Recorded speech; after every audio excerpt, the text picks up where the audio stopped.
Bollywood star heroine Deepika Padukone పేరు ఇప్పుడు ఇండస్ట్రీలో మారుమ్రోగుతుంది. కారణం కల్కి 2 సినిమాలో ఆమెను తప్పిస్తున్నట్లు వైజయంతి మూవీ మేకర్స్ ప్రకటించడమే. ఇదే కాదు, గడిచిన కొద్ది రోజుల క్రితం స్పిరిట్ మూవీ నుంచి కూడా ఆమెను తీసేశారు. దీంతో social media, main stream media ఇలా ఎక్కడ చూసినా దీపికా పదుకొనే గురించే హాట్ టాపిక్. కల్కి 2 898 ఏడీ సినిమా పార్ట్ 1లో దీపిక సుమతి పాత్రలో నటించింది. ఆమె గర్భంలో ఉన్న బిడ్డ కల్కి. అశ్వత్థామ శాపం, సుమతికి పుట్టబోయే బిడ్డ కల్కి కోసం సుప్రీం యాక్షన్ ప్రయత్నాలు ఇలా సాగింది. కల్కిని రక్షించేందుకు కర్ణుడు భూమిపై మళ్లీ పుట్టినట్లు చూపించడంలో ప్రేక్షకులు పార్ట్ 2 కోసం 1000 కళ్లతో ఎదురుచూస్తున్నారు. అసలు కథ మొత్తం సీక్వెన్స్లోనే జరగనుంది. యుద్ధం, కల్కి పుట్టడం ఇవన్నీ కూడా దీపికా పాత్ర చుట్టూనే తిరుగుతాయి.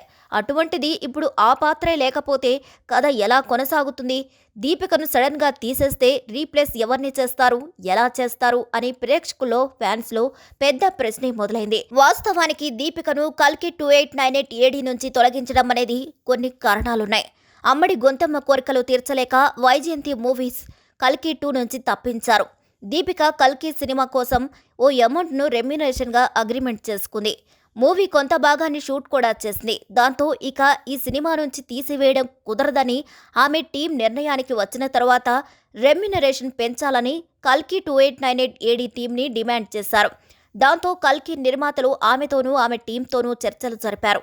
కానీ దీపిక మాత్రం డిస్కషన్స్ జరుగుతుండగానే అట్లీ, అల్లు అర్జున్ కాంబినేషన్లో వస్తున్న మరో పాపులర్ ప్రాజెక్టుకు డేట్స్ కేటాయించారు.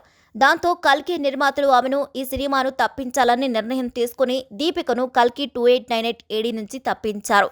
ఇక స్పిరిట్ మూవీ విషయానికి వస్తే ప్రభాస్ పక్కన హీరోయిన్గా ఈమెను తీసుకున్నారు. కానీ ఆమె డిమాండ్స్ హై రెమ్యునరేషన్, డేలో 8 గంటలు మాత్రమే పని, ఆదివారం సెలవు ఇలా కొన్ని సాధ్యం కాని డిమాండ్స్ చెప్పడంతో పాటు నమ్మకంగా హీరోయిన్కి స్టోరీ చెప్తే అది బయట లీక్ చేయడం లాంటివి చేసిందని డైరెక్టర్ కమ్ నిర్మాత అయిన సందీప్ రెడ్డి వంగ సినిమా నుంచి తీసేశాడు. అంతేనా, డైరెక్ట్గా దీపికకు వార్నింగ్ కూడా ఇచ్చాడట. ముజే జరబీ ఫరక్ నై పడతా అంటూ ట్వీట్ చేసి కౌంటర్ ఇచ్చాడు. ఇప్పుడు ఆమె స్థానంలో స్పిరిట్ మూవీలో తృప్తి డిమ్రీ నటిస్తుంది. ఇక ఆయుష్నే ఇంకా మర్చిపోనే లేదు. అప్పుడే కల్కి నిర్మాతలు కల్కి 2 మూవీ నుంచి కూడా దీపికను తప్పిస్తూ ట్వీట్ చేశారు. ఇక్కడ కారణమేంటో చెప్పకపోయినా అందరూ అనుకునేది ఆమె గొంతమ్మ కోరికల గురించే తీసేశారని. ఇక్కడే దీపిక ఓ విషయం మర్చిపోయింది. అప్పుడు స్పిరిట్, ఇప్పుడు కల్కిని నిర్మించేది తెలుగు నిర్మాతలే. వాళ్ళు కంటెంట్ సినిమాని నమ్ముతారు, కానీ అందులో ఉండే స్టార్ కాస్ట్ను నమ్మరు. స్టార్ కాస్ట్ ఉంటే సినిమాకు ప్లస్ అవ్వచ్చు, కానీ సినిమాను డ్యామేజ్ చేస్తానంటే ఏ ప్రొడ్యూసర్ అయినా, డైరెక్టర్ అయినా సందీప్ రెడ్డి వంగ, నాగ అశ్విన్ తీసుకున్న నిర్ణయాన్నే తీసుకుంటారు. దీపిక వెండి తెరపై ఎన్నో ప్రముఖ పాత్రలు పోషించి వాటికి జీవం పోసింది అని చెప్పడంలో సందేహం లేదు. బెస్ట్ యాక్టర్ అయితే ఎవడికెక్కువ? తీసే సినిమాపై డెడికేషన్, తీస్తున్న డైరెక్టర్, ప్రొడ్యూసర్పై రెస్పెక్ట్ లేకపోతే ఇలా పరిస్థితులే ఎదురవుతాయి.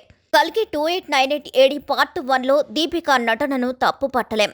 దీపిక తన నటనతో ఇంటర్వెల్కి ప్రాణం పోసింది. యాక్షన్ నుంచి తప్పించుకునే బయటపడ్డ ఆమె మంటల మధ్య నడుస్తూ బయటకొస్తుంది. ఇక ఈ సీన్లో ఆమె ఏమాత్రం భయం, బెణుకు చూపించలేదు. ఓ తల్లిగా తన ప్రాణాల కంటే కడుపులో ఉన్న బిడ్డ ప్రాణాలే ముఖ్యమన్నట్లుగా కేవలం ఎక్స్ప్రెషన్స్తోనే సీన్కి ప్రాణం పోసింది. ఇక్కడ ఆమె ఎమోషన్స్కి అద్భుతంగా పలికించింది. కానీ ఏం ప్రయోజనం? డైరెక్టర్స్ని, ప్రొడ్యూసర్ని ఇబ్బంది పెట్టి వాళ్ళకి నా అవసరం ఉంది, నేనే తప్ప వేరే చాయిసే లేదు అన్నట్లు బిహేవ్ చేస్తే ఇలానే ఉంటుంది. చేతులు కాలాక ఆకులు పట్టుకున్నట్లు సోషల్ మీడియాలో నెగిటివిటీ పెరిగిపోతుందని దీపికా పదుకొనే సోషల్ మీడియాలో ఇప్పుడు నీతులు చెప్తుంది. ఇన్స్టాగ్రామ్లో పోస్ట్ పెట్టింది. 18 ఏళ్ల క్రితం ఓం శాంతి ఓం సినిమా చేస్తున్నప్పుడు నాకు షారుఖ్ ఖాన్ కొన్ని పాఠాలు నేర్పారు. మనం సినిమాతో ఏం నేర్చుకున్నాం, అందులో ఎవరితో చేస్తున్నామనే విషయాలు ముందుగా తెలుసుకోవాలని చెప్పారు. సినిమా విజయం కంటే ప్రాధాన్యమైనది ఎవరితో చేస్తున్నాం అనే విషయం గుర్తు చేసుకోవాలని చెప్పారు. అప్పటి నుంచే నేను ఆ మాటలను పూర్తిగా నమ్ముతున్నాను. అందుకే ఆ రోజు నుంచి నేను తీసుకునే ప్రతి నిర్ణయం వెనుక ఆ పాఠాన్ని అమలు చేస్తున్నాను అంటూ దీపిక తెలిపింది. మొత్తానికి అయితే దీపిక పెట్టిన ఈ పోస్టు ఇండైరెక్ట్గా కల్కి 2 నుంచి తీసేయడం గురించే పెట్టిందనే టాక్ నడుస్తుంది.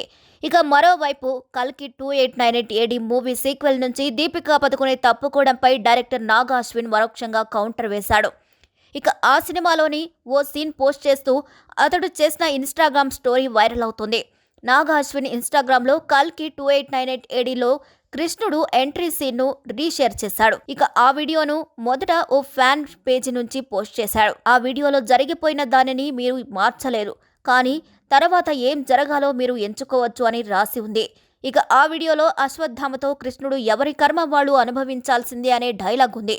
ఇది నాగా అశ్విన్ దీపికను ఉద్దేశించే పెట్టిన పోస్ట్ అని అందరూ అనుకుంటున్నారు. అనుకోవడమేముంది, అదే నిజం. దీపికను ఉద్దేశించి అన్నాడు. మరి ఈ వీడియోపై మీరేమంటారో కామెంట్ చేయండి. మరిన్ని అప్డేట్స్ కోసం మా ఛానల్ని లైక్ చేయండి, షేర్ చేయండి, సబ్స్క్రైబ్ చేయండి.